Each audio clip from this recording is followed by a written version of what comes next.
Hello, it's your friend from Canada, your friendly neighborhood Canadian, Reed. Just Reed. Welcome to my amateur YouTube channel. Yes, that's a Star Wars poster. I'm a man-child. This video is specifically, this is Academy Awards weekend. Academy Awards, the Oscars. I love the Oscars. I'm a huge movie whore. I like Thor. I like cats. I like every... Listen. I'm crazy. Oscar weekend. Gold Derby. Go on goldderby.com. Make your Oscar picks. Predict who you think's going to win. I love the Oscars. I love movies. I'm a movie whore. I'm an Oscar award show junkie. And the Academy Awards are the biggest movie awards in the world. But sometimes the Oscars are tricky. They play little tricks. They don't always give the Oscars to the best picture or the best actor or the best performances. Sometimes there's an agenda. Sometimes the Oscars do weird things. They do it every year, and this year, I'm hoping for the Best Supporting Actress category, Laura Dern doesn't win because she doesn't deserve an Oscar for her performance in Marriage Story. It is not an Oscar-caliber performance. I haven't even seen the other 4 actresses nominated, but I guarantee you all 4 of them are better than Laura Dern in Marriage Story. But this video isn't about that. This video is just the best picture. I just did a video about all my Academy Award predictions, but I wanted to talk specifically about Best Picture because I actually saw some of the best pictures this year. Amazingly. Shocking. I know. I've been lazy since I returned to Edmonton. I haven't seen as many movies as I should have. So the nominees for Best Picture: Ford versus Ferrari, which I hear is really fucking good. I was going to go see it with a couple friends. I forget why I didn't. I think I had a stomachache or something. The Irishman. Ha! Woo! My last work trip in Lac La Biche, I decided I would watch The Irishman because I had 4 hours to kill. 3.5 hour long movie. Holy F. Like I said in my other video, I love long movies. Return of the King, all the Lord of the Rings, Dances with Wolves, Godfather, Godfather Part 2, Batman v Superman Ultimate Edition. I'm a long movie man. Apocalypse Now, Braveheart. I love long movies. Makes me happy in my heart. So when I tell you that The Irishman is too fucking long of a movie, believe me, because holy cow. Many people, that was the general criticism about The Irishman. It was too long. Too long! Martin Scorsese.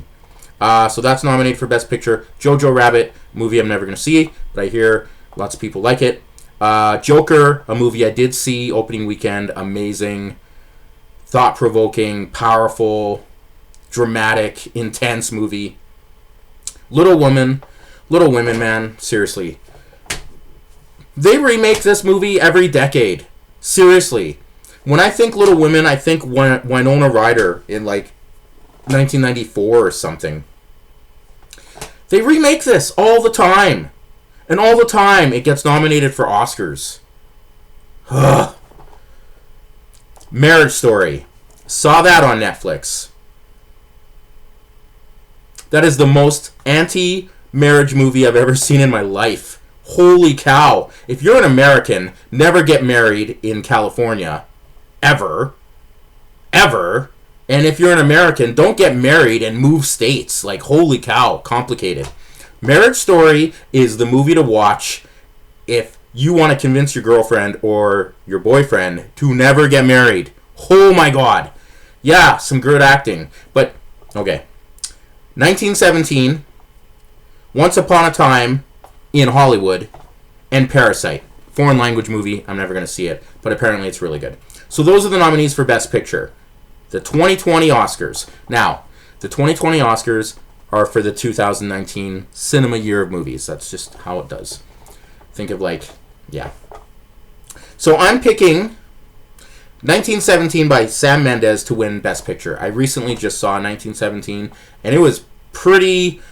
Wow, it was good. It was a really good movie. It was really like, whoo. It took a World War I story and simplified it and made it very personal and just wow. Like one of those movies you have to see in a theater to really appreciate all the work that was done in that movie. Joker, I'm so glad I saw that in the theater. That movie was also very powerful. I'm hopefully going to buy it on Blu-ray soon. Those are the two movies that I rated 9 out of 10 stars. Joker, 1917. Marriage Story, I gave 7 out of 10.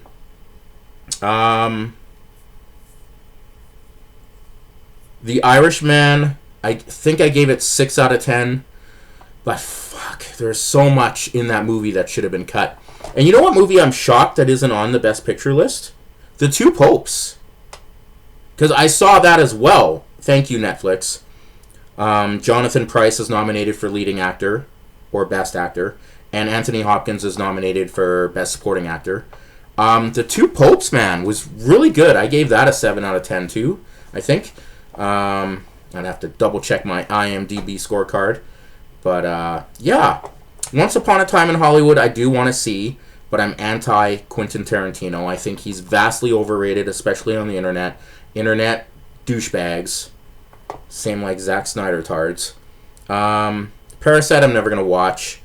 Little Women, nope. I don't need to see that again. Jojo Rabbit I'm never going to see. And Ford vs. Ferrari comes out on Blu-ray next week. I'm probably going to buy that. That's on the list because I hear nothing but good things about that. So a pretty interesting list of movies for Best Picture for the 2020 Oscars. I'm just, the Academy's weird. There were people were thinking maybe Avengers Endgame might be a top 10 picture nominated movie, but I'm actually shocked that Two Popes isn't nominated for Best Picture. I really thought it was. That's so weird. Yeah. It's nominated for Adapted Screenplay, Lead Actor, Supporting Actor. Yeah, anyway. So, yeah, last year, Best Picture went to Green Card. Some people were upset about that. And then a couple years ago, it went to Moonlight. So, last couple years, the winners of Best Picture have been weird Oscar-type movies. I think 1917 will win because it's a pretty relatable story. It's very well told, very well shot. War movies do well.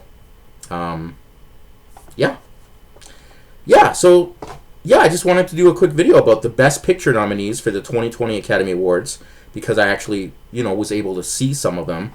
Thank you, Netflix! And I saw a couple in the theater, which, is cool. Two Popes wasn't even nominated. Anyway, Two Popes should have been nominated for Best Picture, I think, because it got a whole bunch of other Academy Award nominations. I'm going to see Once Upon a Time in Hollywood eventually. Quentin Tarantino, man, he's a one-trick pony. It's lots of racism, lots of stupid jokes that he has no place talking about. It's over. Get over it. Stupid, long-winded dialogue that no one in the real world ever talks that long with that many syllables and that many stupid words. Just, first couple movies it was interesting and fun and clever, but every fucking movie Quentin Tarantino, and then he has the grossest foot fetish in the world. He Uma Thurman has gross feet back in the day. He's got the worst kind. So everything feet. I've never seen Inglourious Basterds, but I'm pretty sure there's probably feet in that movie. I'm sure there's feet in Once Upon a Time in Hollywood, because I'm sure fucking Quentin Tarantino. That's why he can never be considered one of the greatest directors of all time, and Martin Scorsese shouldn't be on that list either, because half of the movies Martin Scorsese makes are the same fucking movie. Gangsters, over and over again. When you look at a filmography and you want to talk about some of the greatest filmmakers of all time, you look at Steven Spielberg, right? So many different movies he's made. You look at David Fincher, right? Maybe look at Michael Mann, right? Before Francis Ford. There's a lot of good directors out there. Ridley Scott, before he went crazy the last 10 years, had, you film, you make different genres, different types of movies. Quentin Tarantino, it's the same pretty much the same movies now. It's racism stuff in the West, or... But apparently Once Upon a Time in Hollywood, and, you know, so I'll give that a shot eventually. Yeah, you know, Best Picture. Who do you think's going to win? Who do you think should win?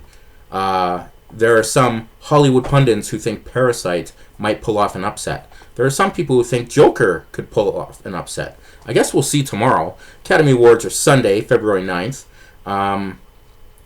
I stopped watching cable TV and disconnected satellite a couple years ago when I was in Lac La Biche. I don't watch live TV. So last year I was at my boss's house in Lac La Biche. He was nice enough to let me watch the Oscars at his house, which was awesome because I was like very pro A Star Is Born and Lady Gaga and all that stuff. And it was a pretty good show, even though they didn't have a host.